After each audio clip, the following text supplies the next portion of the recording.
দ্বিপাক্ষিক সিরিজ খেলতে নির্ধারিত সময় ঢাকা আসবে ভারত দল। আশাবাদী যুব ও ক্রীড়া প্রতিমন্ত্রী আমিনুল হক। ভারতের সাথে কূটনৈতিক সম্পর্ক স্বাভাবিক করতে চেষ্টা চালিয়ে যাচ্ছে সরকার, দাবি করেছেন দেশের ক্রীড়া সর্বোচ্চ এই অভিভাবক।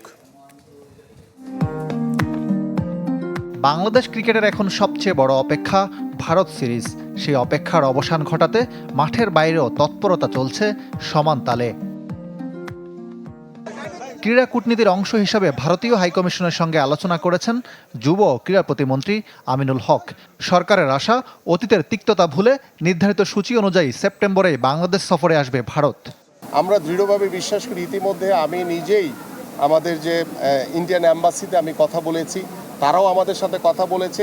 তারা সবাই ওয়েট করছে যে সেপ্টেম্বরে ভারত বাংলাদেশে আসবে। রাজনৈতিক পরিবর্তনের পর দুই দেশের সম্পর্কে তৈরি হওয়া টানাপোড়েনের প্রভাব পড়ে ক্রিকেটেও। স্থগিত হয়ে যায় ভারত পুরুষ ও নারী দলের বাংলাদেশ সফর। নিরাপত্তা ইস্যুতে বাংলাদেশের ভারতে বিশ্বকাপ খেলতে না যাওয়াও দুই দেশের সম্পর্কে দূরত্ব তৈরি করে। তবে সেই অধ্যায় পেছনে ফেলে সামনে এগোতে চায় বাংলাদেশ। ভারত তাতে সাড়া দিলেই হলো।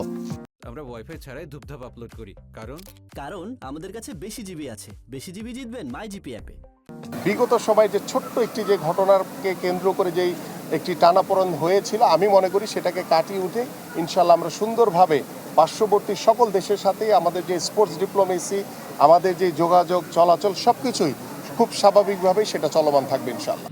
ক্রিকেটীয় উত্তেজনার পাশাপাশি অর্থনৈতিকভাবেও বিসিবির জন্য গুরুত্বপূর্ণ এই সিরিজ। সম্প্রচার সত্ত্ব, স্পন্সরশিপ ও টিকিট বিক্রি সহ নানা খাত থেকে বড় রাজস্বের আশা করছে বোর্ড।